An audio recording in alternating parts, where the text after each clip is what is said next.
The wait is over. Rugby Championship 2025 is here. Springboks look to go their first time ever back-to-back Rugby Championship titles. All Blacks looking to reclaim that trophy. Wallabies looking to put some respect back on the Wallabies jersey.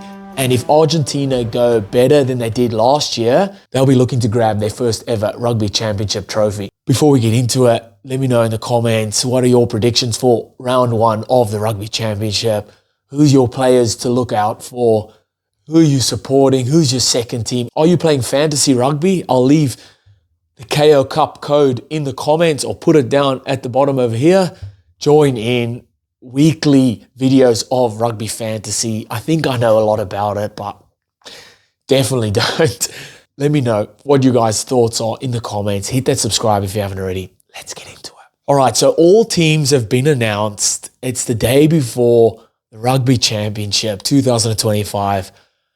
Can't wait for it. Can't wait for it. So we'll chat around teams for the Springboks and Wallabies lineup. So I've done early in the week, I did a video on the Springboks lineup, but I will name that again. So Oxenchair, Malcolm Marx, Wilco Low up front, Eben Etzebeth, Louis de Jager, second row, Marco van Staden, Peter Steph de Toy, and Siakolisi captain. Then Grant Williams, Mani Lebok, Andre Estres and Jesse Kriel in the centres, and back three of Kurtley Arendse, Edwin van der Merwe and Apelele Fassi. Then the bomb squad of Bongyo Benambi, Jan-Hendrik Wessels, Asanati, Ntlabakanye, Franco Mostert, Kwagga Smith, Kobus Reinach, Kane Moody, and Damien Willemse. With the Wallabies naming a 6-2 split, Rassie said this could change, so we could see RG Snyman coming into the bench and one of the backline players dropping out, maybe Kane Moody or Damien Willemse. Looking at the Wallaby squad, James Slipper, Billy Pollard, Tanyela Tupo up front. Then we've got Nick Frost and Will Skelton, second row. Tom Hooper, Fraser McGrath, Harry Wilson, captain. Then Nick White, James O'Connor at 10. Centres of Len Ikitau and Joseph Okuso Suali'i, and back three of Dylan Peach, Max Jorgensen, and Tom Wright. Bench of Brendan Panga Mosa, Angus Bell, Zane Nongo, Jeremy Williams. Got Gleeson is there, Nick Champion de Crepney, Tate McDermott, and Andrew Kellaway. A 6-2 split.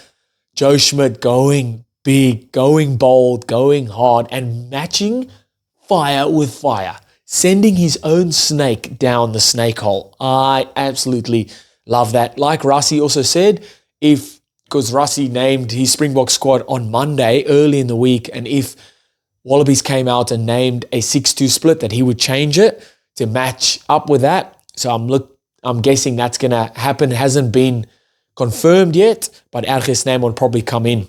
So last year, Springboks smoked the Wallabies in both their games in Australia. This year will be, I'm expecting it to be the same. I'm expecting Springboks to win 2 from 2 versus the Wallabies, but Wallabies are a different outfit than they were last year. Off the back of British and Irish Lions, where, yes, they lost the series 2-1, but aggregate score was only 1 point difference.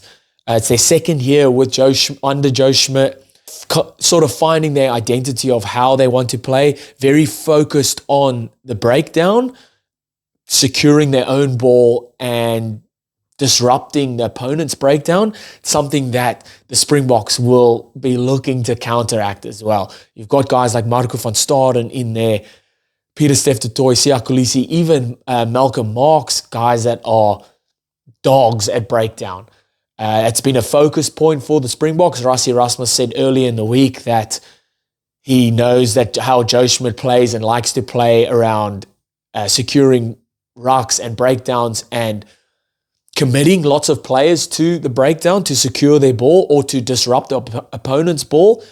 So I think that's where the game definitely will be won or lost, is breakdown areas. And that's something that the Springboks have kind of dominated for a long period of time. To know that that's a focus point that the Springboks will have, or it's a focus point that the Wallabies will have, it'll be good to see that fire with fire. So that's definitely a key area that look out for, is the breakdown areas. So it's securing your own ball, but then disrupting opponent's ball as well. My big matchups for this game, and everyone is going to say it. Everyone is looking for it. It's the enforcers up front. It is Ibn Etzebeth versus Will Skelton. Both absolute units, over 120 kilos each, over 6.8 feet each.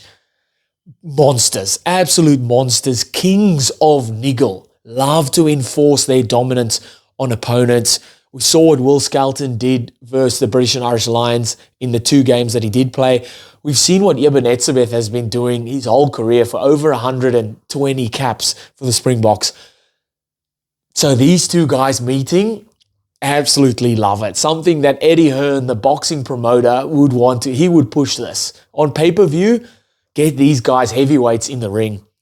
Can't wait to see how they go. The only downside, I think, for the Wallabies is that Will Skelton is probably only going to play 50 minutes, where Ibn Etzebeth, he goes hard for 80 minutes. So it's whether the Wallabies and Will Skelton can keep up in that regard. But I'm looking forward to that one. And then my other one is the Generals. You've got Marnie Lebok on one side and you've got James O'Connor on the other side. A proper battle of smarts and finesse.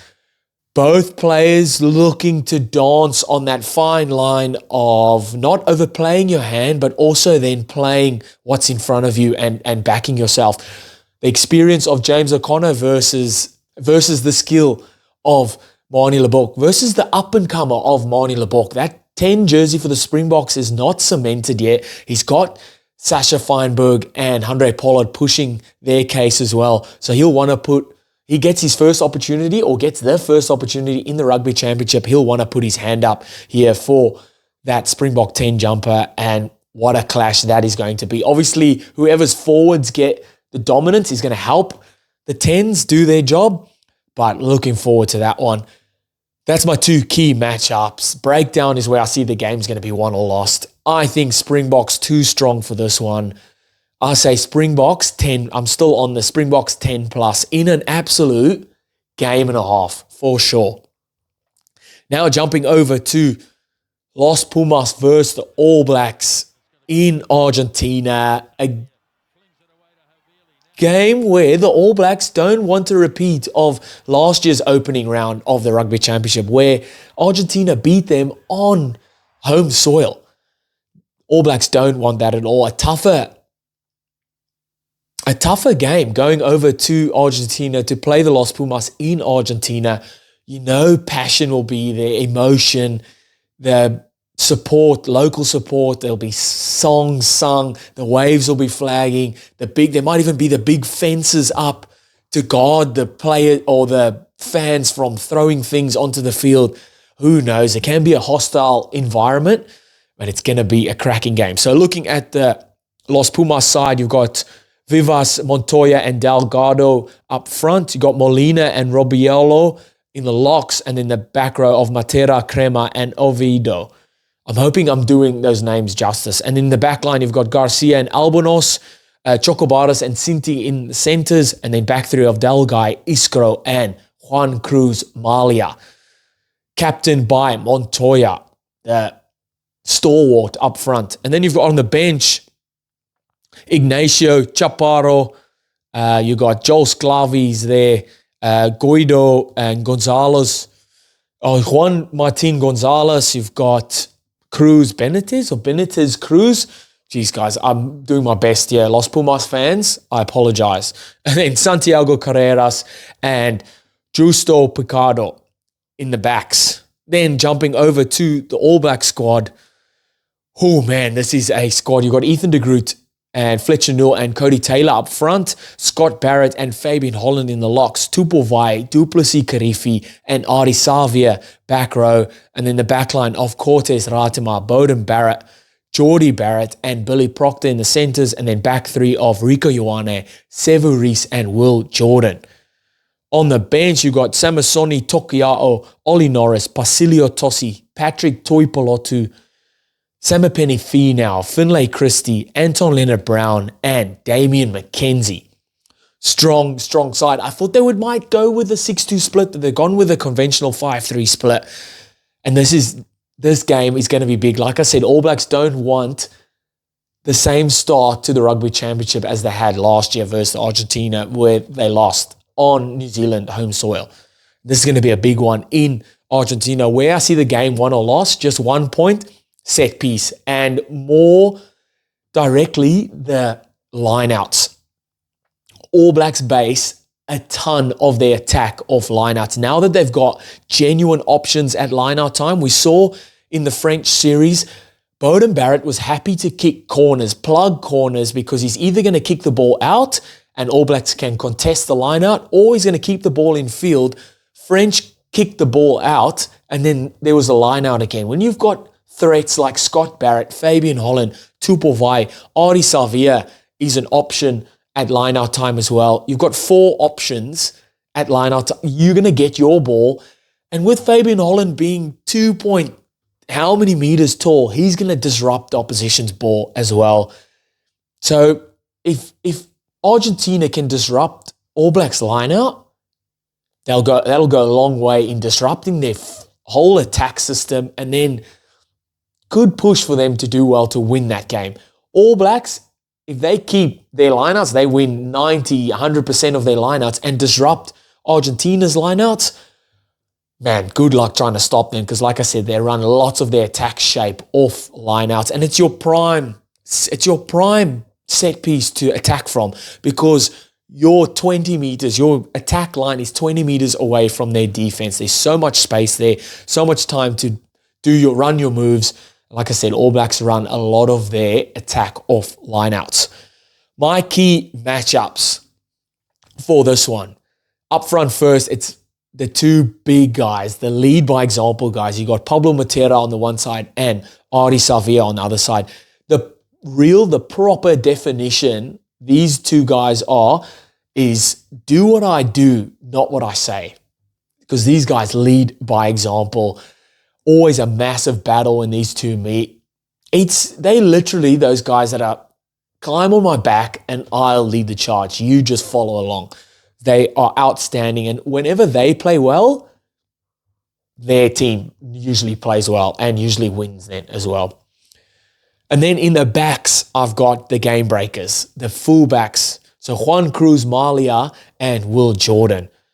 Both of these guys just absolute game breakers, can turn a game on a dime, can create something from nothing, blistering pace. I think Will Jordan is probably a little bit quicker than Malia, but insane skill, their footy IQ or their rugby IQ of when to pop up, where they think the ball's going to be, expectation or foresight of where the ball will be.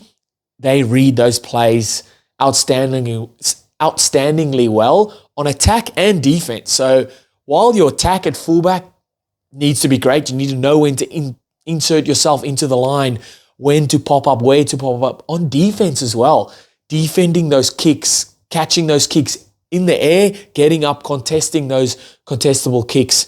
These guys cover that back really well. But it's how I think they'll inject themselves in the back line with ball in hand is either going to win or lose them this game. Obviously, diffusing those big bombs is going to go a long way as well. But these guys, game breakers, for sure. This is a big one, man. I said in my preview of the Rugby Championship that the All Blacks might lose one of these games in Argentina. But man, looking at that squad that they've put out and how I know they can play, I think All Blacks win this first test and then they win that second test as well. So I'm turning back on my previous predictions. I'm going to go All Blacks to win this first game in an absolute nail biter by 5 points. All Blacks by 5 points in this first game. There you have it. I've got Springboks to win by 10 plus points and I've got All Blacks to win by 5 points. What do you guys think? What are your predictions? Who are you looking out for? Who are your players to watch? Let me know in the comments. Hit that subscribe if you haven't already, and I'll see you next time.